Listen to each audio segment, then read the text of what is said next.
1번 슈퍼바이저의 역할과 기능에 관한 설명으로 옳은 것은 슈퍼비전은요, 슈퍼바이지의 전문적 성장을 도모하는 거죠. 상담 현장으로 돌아간 슈퍼바이지가 상담의 질을 향상시키기 위해서 이루어지는 과정이에요. 즉, 내담자를 돕는 거죠.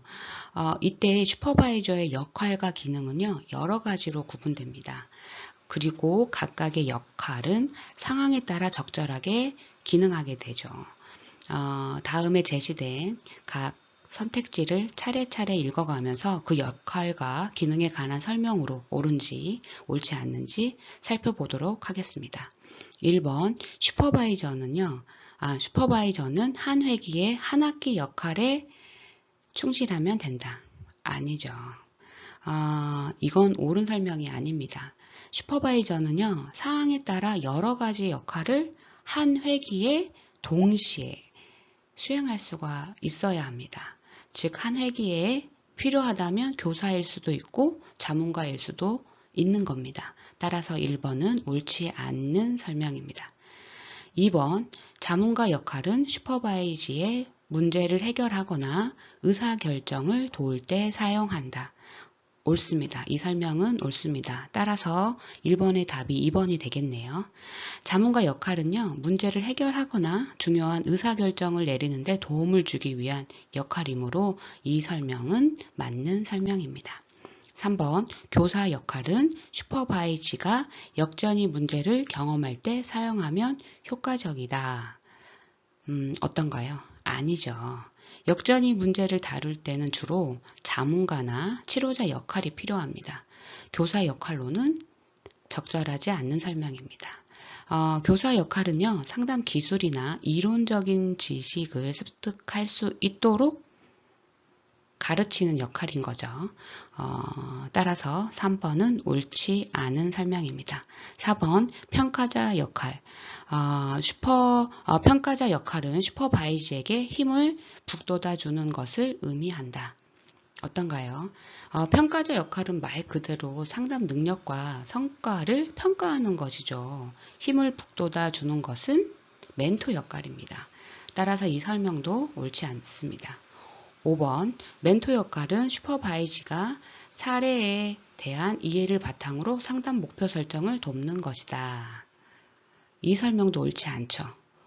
이 설명은 오히려 자문가 역할에 가깝습니다.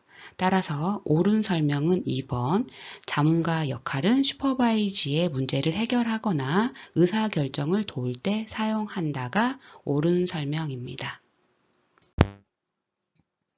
2번, 슈퍼비전 기법 중 미리 녹화된 상담 회기 화면을 보고 이미지를 떠올리고 언급되지 않는 안건을 확인하는 기법은 답이 보이네요. 2번, 대인관계 회상 IPR입니다. 다시 한 번만 읽어보고 다음 문제로 넘어가겠습니다. 슈퍼비전 기법 중 미리 녹화된 상담회기 화면을 보고 이미지를 떠올리고 언급되지 않는 안건을 확인하는 기법은 대인관계 과정 회상 IPR이다. 3번, 통합적 발달 모델은 상담자 발달 단계를 설명하는데 수준 3에 해당하는 설명으로 옳은 것은 통합적 발달 모델은요, 상담자의 발달 단계를 설명하는 모델이죠. 상담자의 발달은 1단계, 2단계, 3단계로 나뉩니다. 1단계는 초급 단계고 2단계는 중급 단계, 3단계는 숙련 단계입니다. 각 단계에서 상담자의 동기, 불안, 기술, 자율성, 의존성 등의 요소가 각각 다르게 나타나는데요. 우선 수준 1은요, 초급 단계로 상담자는 동기와 불안이 높으며 기술에 관심이 많습니다. 의존도도 많죠. 슈퍼바이저에 대해서 의존을 많이 합니다. 수준 2, 중급 단계로 자율성과 의존성 사이에 갈등을 경험합니다. 자신감을 순간적으로 잃어버릴 수가 있습니다. 즉, 자신감이 있다가 순간 잃어버리는 불안정한 자신감을 가집니다. 수준 3은요, 숙련 단계로 상담자는 자율성을 가지고 있으며 자기 사용과 이해에 초점을 맞춥니다. 그럼 제시된 문항을 하나씩 읽어가면서 어떤 수준에 해당되는지 체크해 보도록 하겠습니다. 1번, 동기와 불안 둘 다 높고 기술에 관심이 많다. 수준 1이죠. 초급 단계입니다. 2번, 자율성과 의존성 사이의 갈등을 경험한다. 수준 2인 중급 단계입니다. 3번, 상담에서 자기 사용과 이해에 초점을 맞춘다. 어떤가요? 수준 3에 해당하는 설명이에요. 따라서 답은 3번, 상담에서 자기 사용과 이해에 초점을 맞춘다가 정답이 되겠네요. 계속해서 읽어보겠습니다. 4번, 슈퍼바이저의 의존적이며 긍정적 피드백을 요구한다.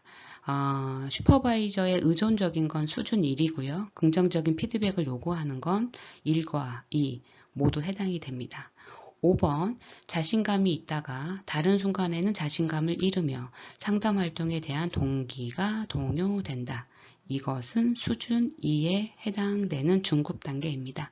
따라서 통합적 발달 모델은 상담사 발달 단계를 설명하는데 수준 3에 해당하는 설명을 고르라고 했으니 3번, 상담에서 자기 사용과 이해에 초점을 맞춘다가 수준 3에 해당되므로 정답은 3번이 되겠습니다.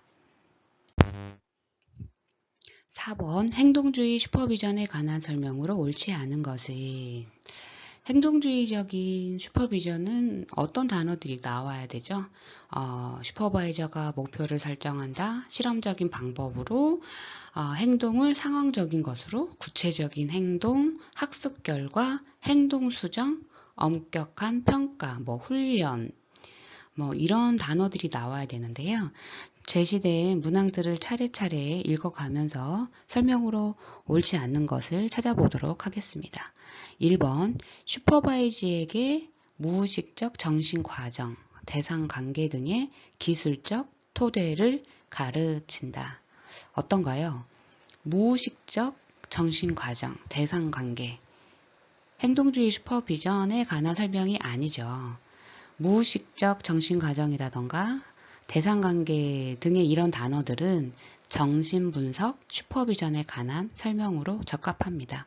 따라서 4번의 답은 벌써 나왔네요. 1번입니다. 나머지 문항들을 한번 읽어가면서 행동주의 슈퍼비전에 관한 설명으로 이해를 하도록 하겠습니다. 2번, 슈퍼바이즈에게 상담 기술을 가르치는데 적용하는 기법들이 다양하다. 옳습니다. 3번, 슈퍼바이즈 개개인의 특수성을 고려하여 목표 달성 여부를 평가한다. 옳습니다. 4번, 슈퍼바이즈의 수행 능력에 대한 엄격한 평가를 수행한다. 옳습니다. 5번, 사용하는 기법들은 엄격한 과학적 방법으로 검증된 것들이다. 옳습니다. 따라서 4번의 답은 1번입니다. 5번, 다음은 슈퍼바이즈가 슈퍼비전을 받은 뒤 작성한 후기이다. 이 슈퍼바이즈가 경험한 슈퍼비전은 어떤 이론에 기반한 것인가? 후기를 한번 읽어보도록 하겠습니다. 나는 엄마 노릇하려는 경향이 강하다. 내담자를 연약하게 보고 무력한 존재로 느끼는 것은 내담자의 무력감에서 기인하는 것보다는 상담사의 감정에서 기인하는 바가 크다. 내담자가 힘이 있음에도 불구하고 힘이 없다고 보고 싶은 것이다. 상대방의 감정에 대해서 지나치게 책임감을 느끼는 성향이 상담 현장에서도 그대로 반영되었고 슈퍼바이저의 모든 피드백을 수용해야만 하고 그 무게감에 눌려서 불안해지는 모습을 발견하였다. 한번 작성된 후기의 내용 중에 집중해야 할 내용에 대해서 설명을 해보도록 하겠습니다. 우선 엄마 노릇하려는 경향. 이유는 내담자를 연약하게 보고 무력하게 느끼는 것. 또한 상담사의 감정의 기인. 상담사의 감정이 상담에 영향을 미치네요. 이는 역전이가 보이고요. 상담자가 내담자의 관계에서 자신의 무의식적인 감정이나 반응을 내담자에게 투사하는 것으로 보입니다. 그 다음 상대방의 감정에 대해서 지나치게 책임감을 느끼는 성향.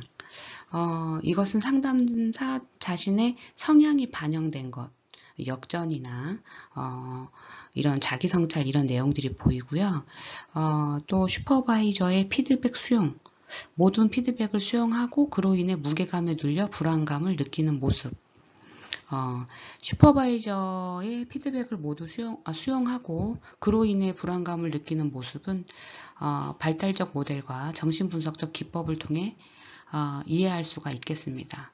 따라서 5번에 제시된 작성 후기는요, 정신분석 슈퍼비전에 기반한 것으로 보면 되겠습니다. 따라서 답은 1번 정신분석 슈퍼비전이 되겠습니다.